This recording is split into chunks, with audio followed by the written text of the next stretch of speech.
This is a story about how a girl made a fatal mistake for the sake of her lover and then returned to the past to fix everything. Subscribe to the channel for my efforts. There was a very strong thunderstorm outside.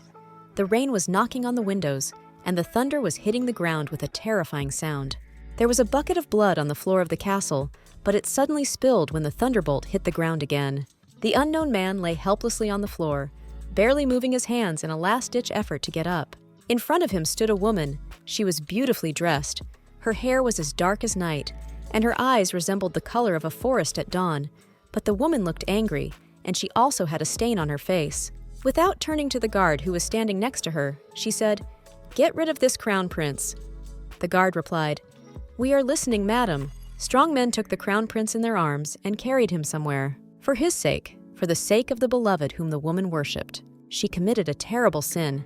The dead hand of the unknown man fell to the floor with no signs of life. All these people were lying dead because they had terrible bleeding that could not be stopped to save them. Halfway there, the woman stopped and thought, "I committed treason as he wanted. I'm absolutely sure that now he will be happy, right?" The woman began to slowly scratch the floor with the thought, "Now he will be king, he." Little by little, the unknown madam began to wipe the blood from her face, but it rubbed more and more on her face. Later, the woman went into a large, spacious hall where there were also dead bodies of guards. The woman put her hand to her heart and said, "But will he love me more?" At the end of the hall, a man sat on a throne. His bright red hair and sword in hand showed that he was very serious, so he asked, "How did it go?" The girl slowly began to walk towards him, turning to the dead guards around her. When she got close enough, she bowed her head and said, "I got rid of Crown Prince Alfonso." The smile on the face of the gloomy man showed that he was glad for the death of the crown prince. Suddenly, the man began to laugh hysterically. He laughed so hard and hypocritically that the girl had a feeling of discomfort in her throat. The man behaved like a madman, and this did not scare the girl, but only led to a lump in her throat. Later, the man calmed down and said, "Ariadne, you did a great job." A smile shone on the girl's face. The man's expression also changed. They were both happy. But was their happiness worth so many sacrifices? The red-haired man quickly rose from the throne and walked down the stairs with the words, "Now is our time." Approaching Ariadne very close, he said in a low tone, "As soon as we get everything sorted out, I will make you the most noble lady of this kingdom." Suddenly, the man wrapped his arms around Ariadne's waist and hugged her. The woman looked into his eyes and said, "Caesar." Without another word, she just hugged him, thinking, "Yes, that's enough. His happiness is my happiness." The warm thought of happiness made the girl smile and feel important. Then she hugged him even tighter and thought, "If I can be with Caesar, I will be able to do anything." Caesar stood by the Etruscan kingdom and examined the papers. The girl went out to the hall and folded her arms because she was excited about the event. She came out with the thought, "Since Caesar carried out a successful coup and became the regent of the Etruscan kingdom, 9 years have passed. I have secured for myself the role of managing the internal affairs of the palace." The girl slowly approached the mirror and looked at her reflection. At that time, Ariadne tried to fulfill all the duties of the previous queen.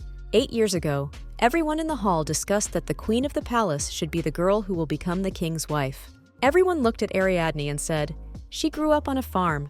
How can such a vulgar woman lead the palace?" The women continued, "Even the fact that she is on Twitter is simply unacceptable for real aristocrats." However, no matter how much they called Ariadne, they were very curious when Caesar would announce his wedding. Everyone glanced at Ariadne, who was quietly sitting at her table with a cup of tea. Another girl said, "I also wonder when he'll say about the wedding, but you don't think he'll choose his current bride, do you?" The woman replied, "Well, no, it's impossible." Ariadne's hands squeezed the fabric of the dress little by little, and her hands were red from pain. Ariadne heard someone from the hall say, "Caesar denies that he will marry a woman who, moreover, has an illegitimate child." But Ariadne did not believe the rumors. She felt Caesar's love, and that was enough. Suddenly, one woman caught the attention of all the patrons and said, "Oh, didn't you hear? Getzog Caesar is actually the son of a concubine." And the other woman replied, "And I heard that too. Rumors that Duke Caesar is not actually the prince's cousin, but his blood brother." The second woman said, "But the child of a concubine will not be able to receive the blessing of heaven, will it?" Everyone says that Duke Caesar is of too low a birth to become king, so Ariadne barely restrained herself from exploding with anger. Suddenly, Ariadne's hand reached somewhere. She grabbed the woman's head hard and violently and said, "Take your words back." Ariadne began to pull her hair and shout, "You think you can talk about anything because you have a mouth? Apologize immediately." Pulling the woman even harder, she shouted as loud as she could, "Better talk about me, but don't you dare talk about Caesar with your dirty mouth." Suddenly, a voice was heard in the room. "What's the matter?" Ariadne recognized Caesar's voice and blossomed at the sound of it, the expression on her face so sincere that Caesar must have noticed it. However, Caesar did not run to his beloved. He shouted to the whole hall, "Countess Marquez!" Suddenly, the smile fell from Ariadne's face as quickly as it appeared. After all, she saw that the man ran to some countess who said terrible things about him behind his back and worried about her more than his mistress. When he began to question the woman about the events, she sharply replied, "It seems that you are familiar with noble etiquette, unlike this woman." Caesar turned very pale. His back was as straight as a string, and his arms were as strong as stone.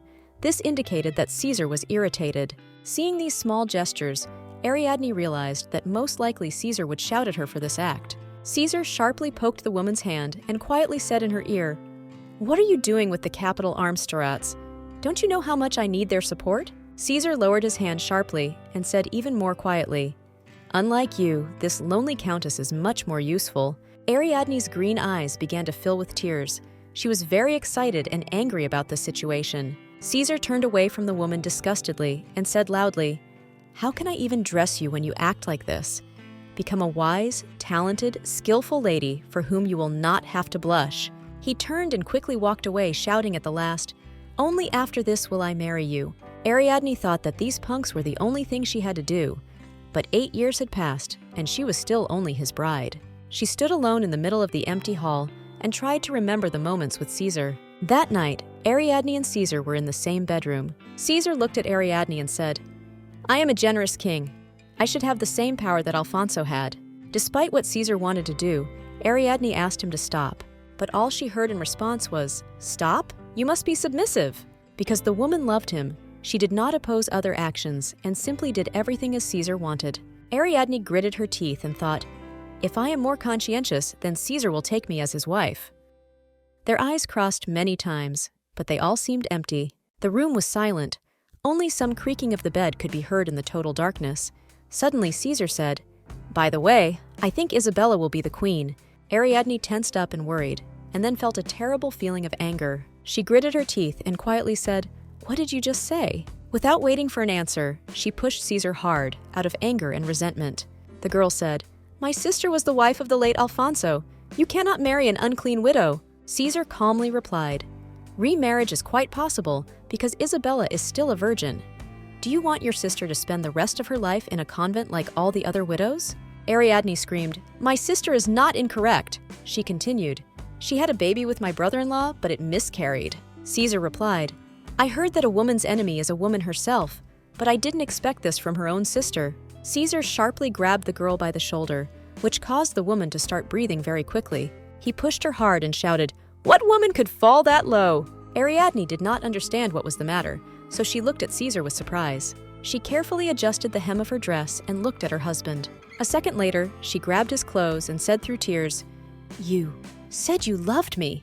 The girl got up with difficulty and continued, "Told you that you will always be with me." Then she pounced on Caesar, shouting, "And you will make your queen." However, complete indifference to the woman's words showed open disrespect for her. Caesar shook his head softly and walked away with the words, "T is truly a pitiful woman to stand in my way." He continued, "You really do look like your noble sister Isabella." These words hurt the girl so much that she was ready to scream at the whole estate so loudly that her voice broke. However, she swallowed this desire and silently looked at Caesar and said, "It can't be. You loved my sister during the life of Crown Prince Alfonso?" Caesar laughed softly, making the girl look like a complete idiot. He slowly spread his hands to the side and in a strong voice said, "Isabella is a woman who seems to have been made for me from the very beginning, to the strongest man, the most beautiful lady." But Caesar suddenly became embarrassed and confused. In an unsure tone, he said, "When your father pushed you instead of your sister." Caesar quietly looked down at his shoes and replied, "Though imagine how he humiliated me with that." The expression on Ariadne's face really annoyed Caesar, so he shouted, "Damn, what am I missing?" Unable to stand it, the girl fell to the floor without any strength. She began to cry, trying to forget all the good moments to justify her husband's words. Ariadne did not stop crying, but tried to say, I was just a substitute for you. Caesar looked surprised and hypocritically at the woman who was sitting on the floor in tears and said, Replacement? You are not even worthy of being a replacement. These words hurt the woman even more. She could not bear these evil and pitiful words directed at her all the time while she was sitting on the floor alone without a drop of support. T.P. Caesar was just a terrible man who was too arrogant and didn't even know how to appreciate what he had. In tears, the girl fell to the floor and shouted, And I did a coup in state because of you! My ring finger! I sacrificed it for you! The girl put her hand forward, showing a finger without one phalanx. She started to get up from her knees and scream, I gave up my reputation. I gave up my life for you. I refused everything in this world. The eyes couldn't stand it anymore. Tears flowed like a river. Emotions ran high, and the heart was beating wildly and almost jumped out of the chest. For a few seconds, there was complete silence in the room. However, in the next second, Caesar indifferently turned his head towards the exit. Looking into the small opening, he said, Ag Avi, is there anyone outside? It seems that Ariadne has almost lost her mind. The doctor is here. These words did not just annoy the girl. Caesar stood indifferently and looked at the exit, waiting for someone to take Ariadne away from here. However, suddenly he heard the screams of the girl and very loud running sounds. It was already a dark and dull night in the courtyard, and only the moon illuminated some dark rooms. Everything was so unclear and barely noticeable. Ariadne and Caesar walked hand in hand. Caesar smiled and said, That wonderful lily of the valley. It seems a modest flower. When Ariadne looked at the flower, she heard Caesar's words from the side. She is somewhat like you, and only I know it well. The girl calmly returned to her husband, continuing to listen to his sweet and affectionate compliments. When Caesar finished, the girl smiled very sweetly and said, Caesar. However, suddenly everything disappeared in one moment. The girl was lying on the floor without strength and said, It turns out it was a dream. She really wanted to sleep, but she remembered the coronation ceremony. Ariadne had chosen many songs for this ceremony, so she had to be present at this event. In addition, the ceremony itself was also prepared by Ariadne. But there was one, but this ceremony was only for Caesar. According to the idea, the girl was supposed to stand next to her husband from the very beginning. Blackberries growing on the road are not valued as much as roses blooming in a greenhouse.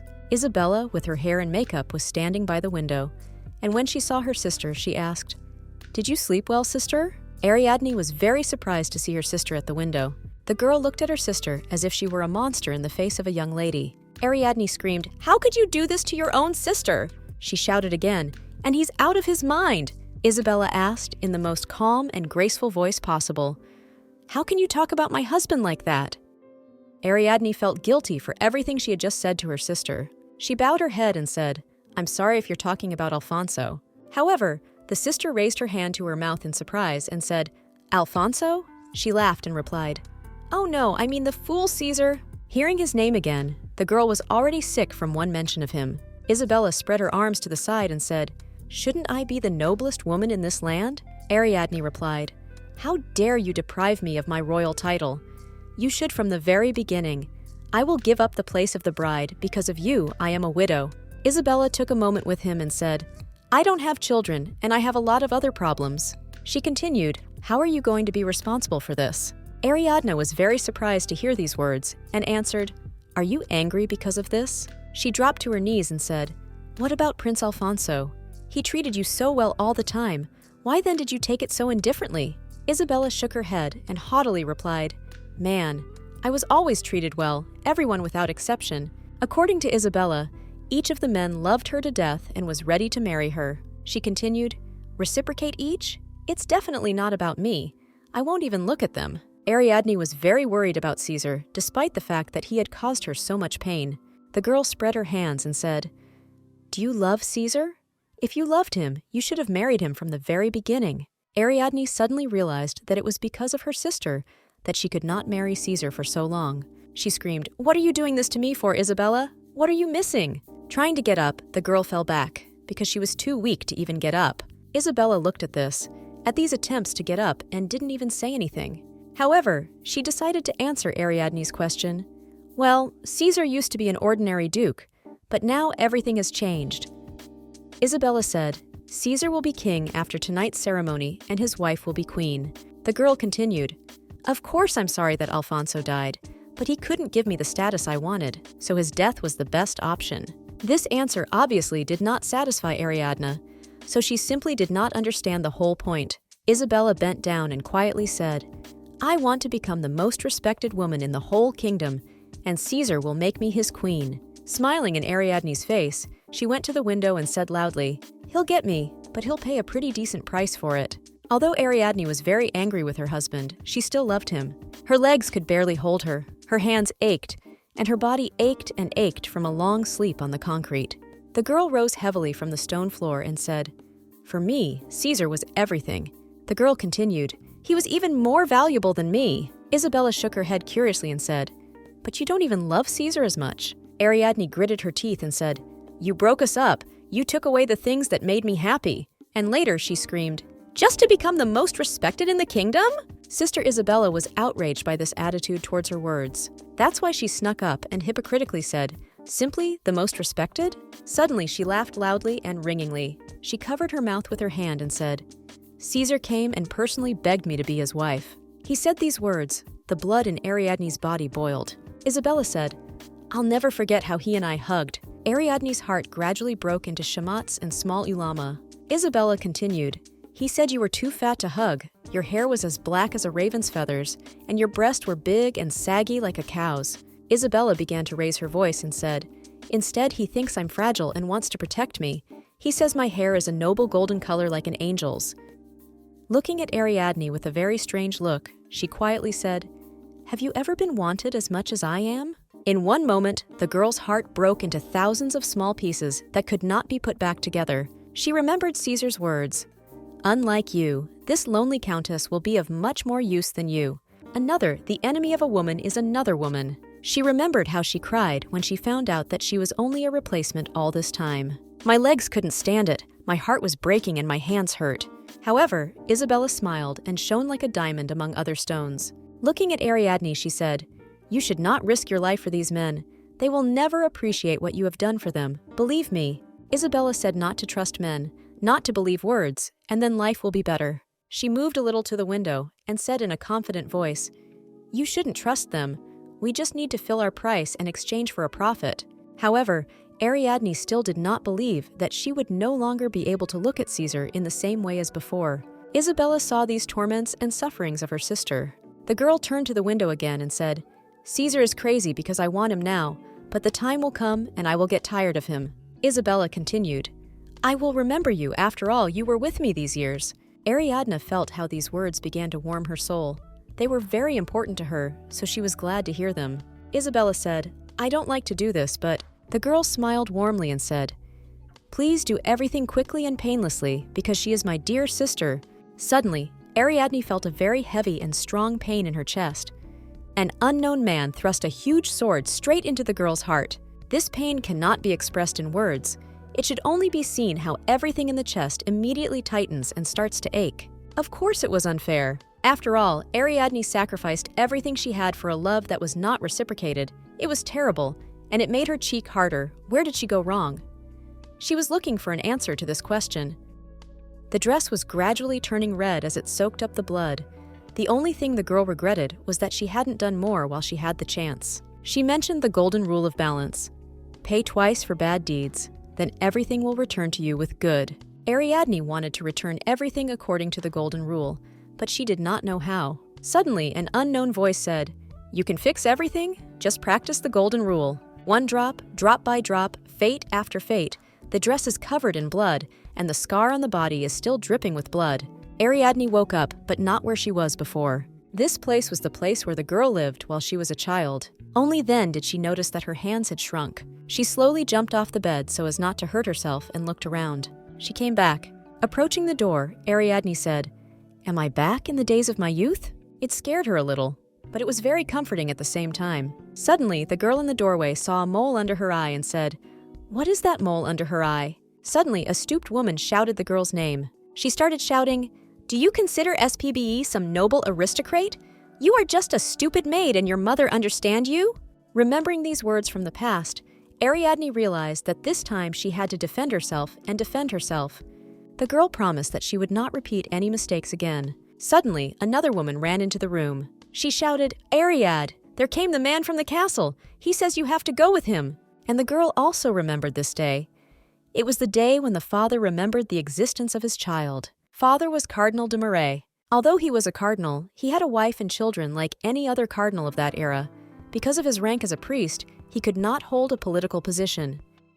Zadk had Lucrezia, a noble woman close to the government, who was also his mistress. All his children were born out of wedlock. But those children were treated so well, as if those children were legitimate. Isabella was his second child. She was the great pride of the cardinal. She was named the most beautiful woman in the capital.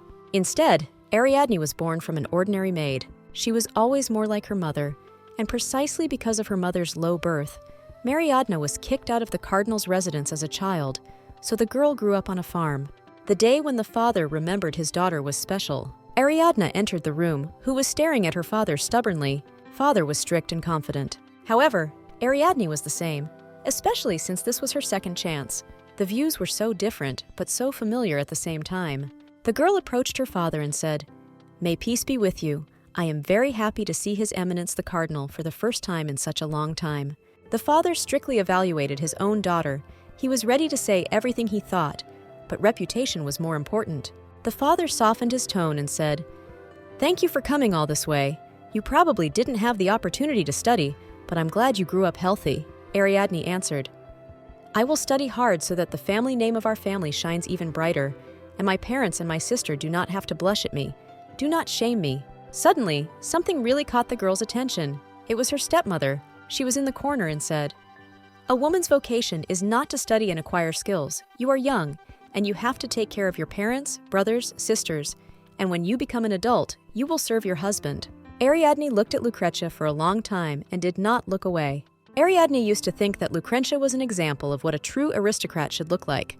But now that she looked at her, she seemed beyond vulgar. The father was obsessed with the idea of looking like a perfect, harmonious family. It will be very easy for Lucrezia to strike him in front of his eyes. After such thoughts, the girl smiled. Afterwards, she approached Lucrezia and said, "I will try to live up to your expectations." After a little pause, she added, "Madam." Lucrezia took a surprised breath. Her eyes read Stoch, and she assessed the situation with a quick glance. Her husband quietly said, "Madam?" However, Lucrezia pretended to be a self-confident and responsible woman, so she turned to the girl and said, "Oh my God, just call me Mom." Ariadne said, "Thank you, Mother." Suddenly, a woman's voice reached the hall and said, "Sorry for being late." This voice obviously scared Ariadne very much. Father said, "Welcome back to the family." This voice was painfully familiar, so familiar. Of course it was Isabella. She smiled sweetly and said, "Please don't hesitate to contact me if you have any questions." Ariadne turned her head to her sister in surprise and opened her mouth. They were like night and day, so different but so the same. Ashamed of such looks, Ariadne lowered her head. Isabella was always the perfect, beautiful, and intelligent older sister. She was like the sun that constantly dazzled Ariadne and her successes. Ariadne thought, "I thought I wanted to be close to her then, but she keeps pulling away. Isabella makes me feel so tiny, it makes me so hot." After all, Isabella was always really pretty and had an incredible smile, and stuck a sword in her sister's back. Looking at her sister, Ariadne thought, "Isabella, I'm not going to live as miserable as in my last life." Ariadne quietly lowered her head and said nothing. However, Isabella stretched out her hand and said, "Are we sisters? Call me little sister, okay?" Ariadne smiled, but not sincerely, rather she had some plan. However, she raised her head and said, "Thank you, sister." Her father said, "The whole family has become friends. It's just wonderful." For the father, all these people were a model family, but each of them had their own problems, fears, and few of them were really those whose role in the family they played. The whole family went out into the corridor. Lucrezia angrily turned to Ariadne and said, "Don't create." Ariadne was outraged by these words, because she hadn't even started doing anything yet. Suddenly, the younger sister shouted, "I can't take this! Why are you and I sisters? I will never accept you, understand? Never!" Taking a breath, she continued to shout, "You are Rawls like a servant!" She was silent for a while and then said, "You were even born of a vulgar maid." Ariadne thought, "Earlier, I didn't know how to react when she screamed like that, but now I know what I should say to tickle my sister's nerves." Ariadne leaned over to her sister and said, "You don't seem to be as strong as you think." She smiled cheerfully. But she said, "I see Mommy and Daddy, they seem to like Isabella better." This news shocked the younger sister. However, she was not confused and shouted, "You don't know anything!" She continued, "You can't know anything at all." Suddenly, the girl's face changed from angry to frightened. She looked down and saw Isabella fall down the stairs and lay on the stairs. Her face was a little dirty, and her hair was disheveled and unruly. The sister didn't even immediately understand how it happened. She just saw that her hands were in front, and Isabella flew down. Isabella hit the stairs and clattered a bit, making a loud noise. Father ran to this noise. He angrily shouted, "What is this noise?" When he saw Isabella, he almost went mad with anger. The younger sister said, "Dad, it's not me, it's me." But then she screamed, "Ariadne did it." The father approached the girl and calmly said, "Ariadne, you just arrived and you're already bringing problems." Seeing how her sister was being scolded, the younger one was glad that she escaped from punishment. Ariadne stepped forward and said, "Daddy, I'm sorry we're making so much noise." In as calm a tone as possible, she continued, "Sister Isabella fell trying to help me." Arabella's younger sister opened her mouth in surprise as she watched what would happen next. Isabella also did not have a very positive look and looked at Ariadne with disdain. Ariadne said, "Sister fell down the stairs trying to save me." She continued, "Arabella was playing and accidentally pushed me." Father looked at Ariadne in surprise, and then at Isabella and Arabella. However, Arabella answered, "No, I did nothing." She looked very scared and said, "Sister Isabella didn't help her. She was standing next to me." Ariadne answered, "Maybe I'm not educated, but I didn't lie." As a sign of her rightness, she said, "If you don't believe me, ask Isabella." Isabella looked at her father anxiously. Even with her unruly hair, she was always a beauty to her father. The father was waiting for an answer from the girl in order to understand the situation. Ariadne only wanted Isabella to confess everything herself, and Isabella still said what Ariadne wanted to hear. However, she also said what Arabella wanted to hear. Namely, she said, "Arabella was just kidding, Dad. Please don't punish her too much." Of course, Ariadne understood everything immediately. Isabella once again wanted to show herself as such a good and bright child who told the truth, but also stood up for her sister.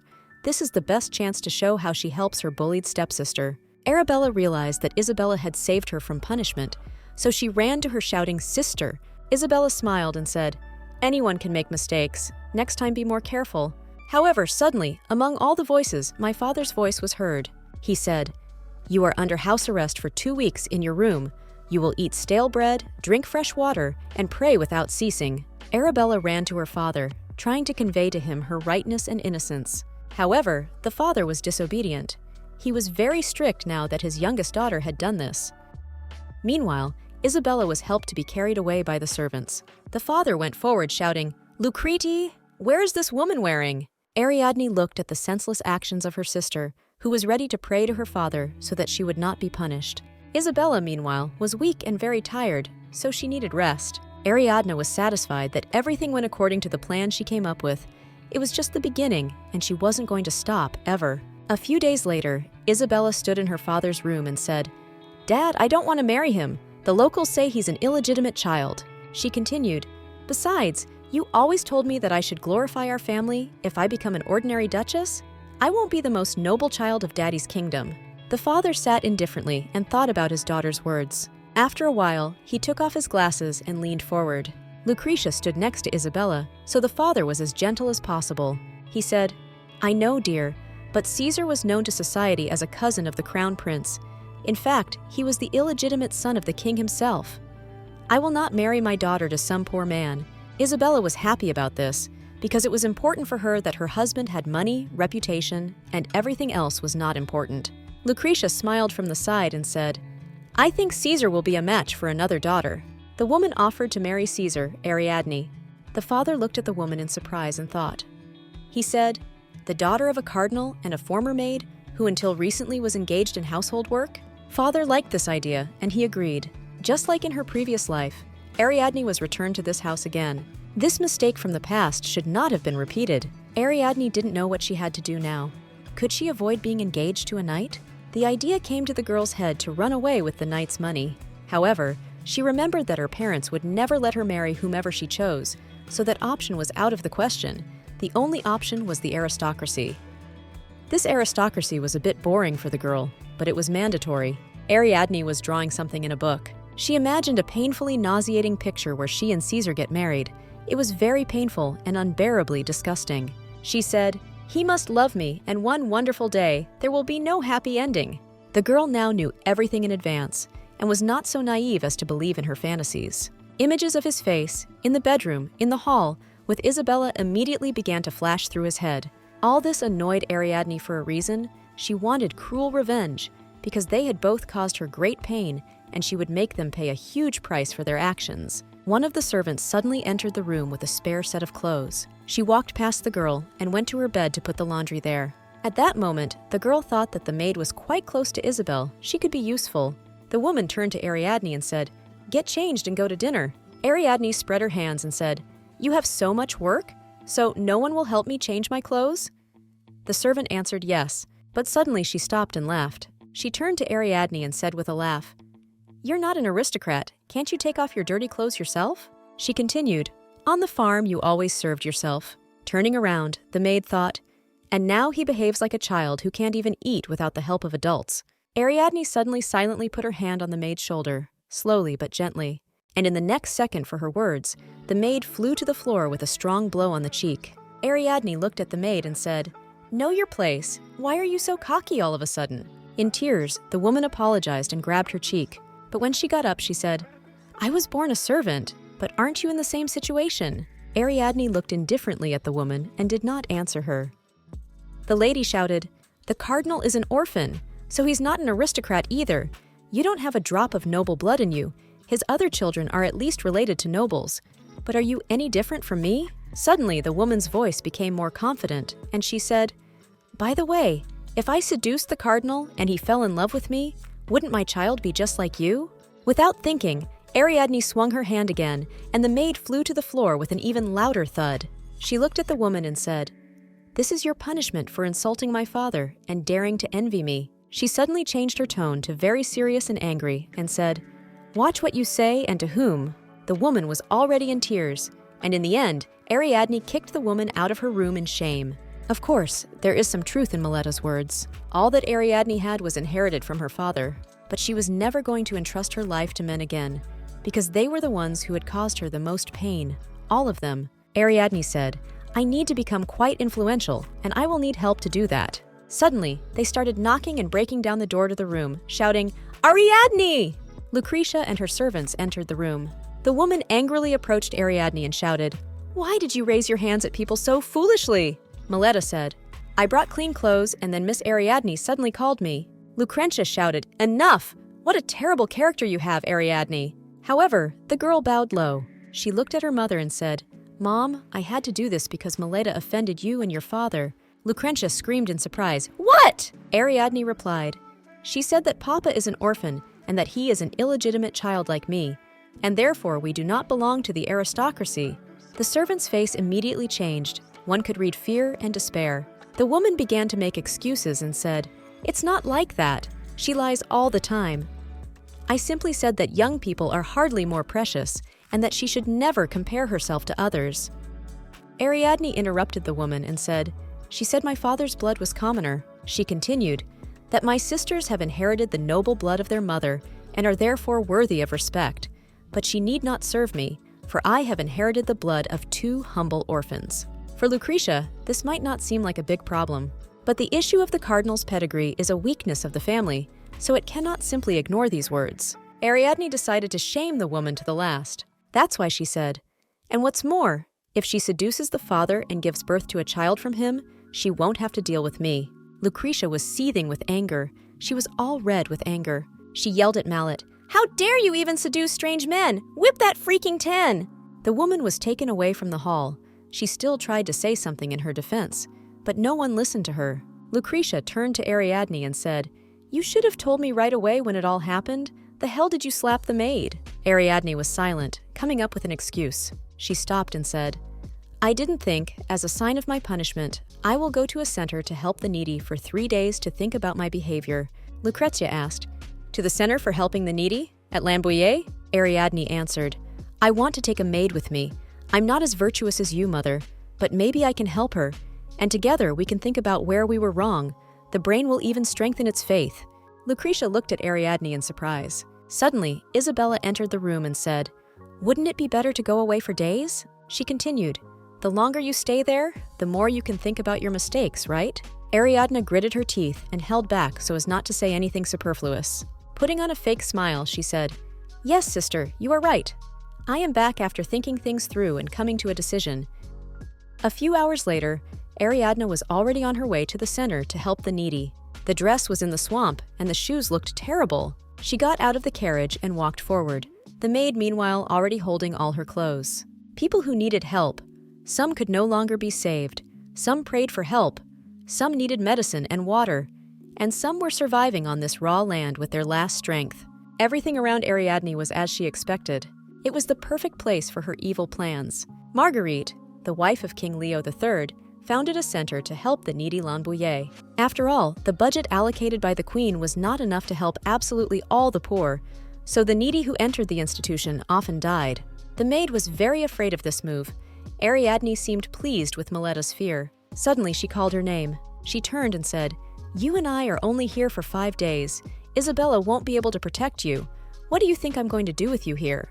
Ariadne said, "If your sister had ordered a word for you when your mother gave you a punishment, you wouldn't have been ripped off."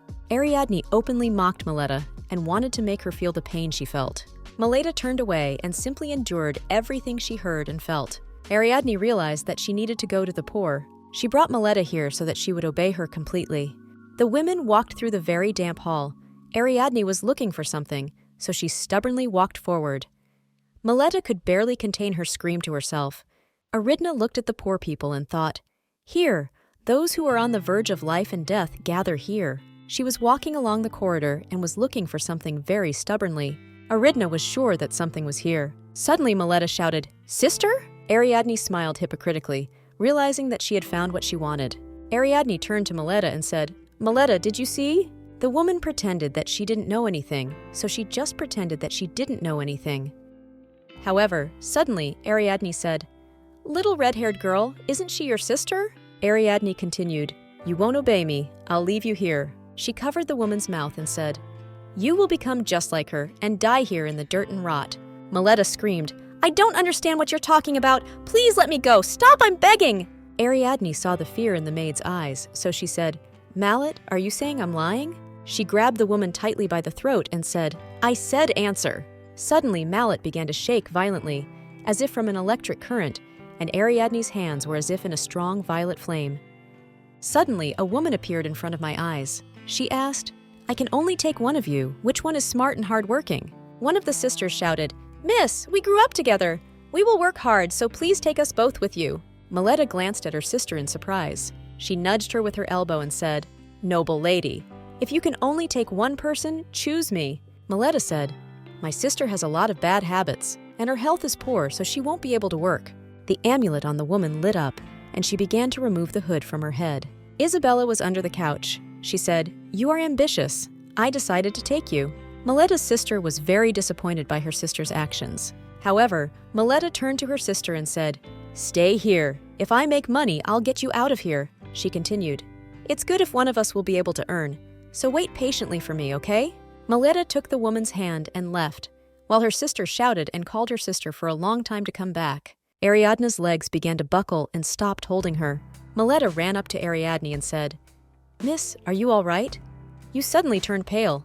Ariadne did not know what she had just seen, whether it was a fantasy or a vision. However, there was no time to fall without strength. Therefore, Ariadne pulled herself together and approached the little girl. The poor child was sitting on the floor in dirty clothes. She smelled bad, but a sweet and gentle voice said, "Sister? Sister, is that you?" Ariadne knelt before the girl and asked, "How are you feeling?" The girl did not understand what this question was for, but Ariadne said, "Honey, I have a few questions for you." She said, "Don't you sometimes have a sister who works in a noble family?" The girl was a little confused. She did not want to answer this question. However, Ariadne asked, "Maybe your sister used to say that at least one of you should do well?" The girl opened her eyes wide in surprise and screamed, "How do you know?" Ariadne understood from the reaction that she saw what happened in the past. Afterwards, she got up and said, "Well, thanks. I hope you're taking good care of your health." As the girl was about to leave, Sister Mallet shouted, "Lady, wait!" The girl really wanted to talk to her sister, so she asked Ariadne for this. She said, "We lost contact with each other after she was taken into service. Please let me talk to her. Please, it won't take long." Ariadne gave the girl a surprised look and said, "Are you saying your sister never spoke to you again after you left?" The girl nodded and said, "Yes. Today we met for the first time during our very long separation. I miss her," Ariadne said. "So she never helped you? Didn't call? Didn't write?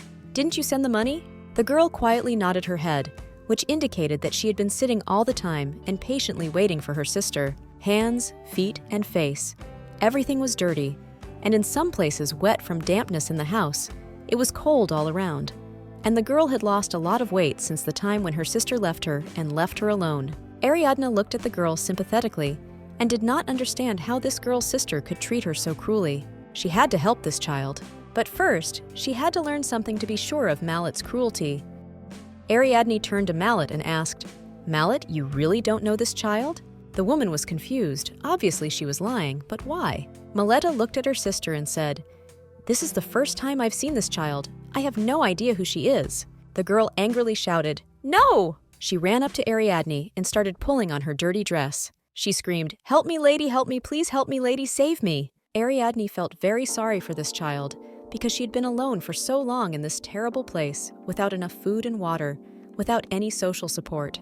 Ariadne returned to Mallett and asked to call for help, to at least somehow fix the situation with this child. Ariadne sat in the garden, her stomach growling from hunger. She was very hungry and tired. Her head was filled with that girl.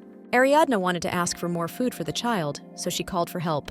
However, the man refused her with the words, "I cannot allow special treatment to some people, even if you are the daughter of a cardinal."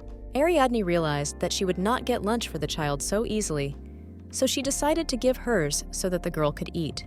Ariadne sat under a tree and said, "I was going to give her food only that day, but the third day has already passed. Of course it was very noble, but was it really worth it?" After some time, Ariadne forgot about the hunger and thought about those memories that were her heart, the memories of Malletta. She remembered how Isabella had taken Mallett to the manor, leaving her little sister in that horrible place. No matter how the girl cried, no matter how she begged for help, she remained completely alone, without any help. Ariadne tried to touch Malletta again, but it didn't work.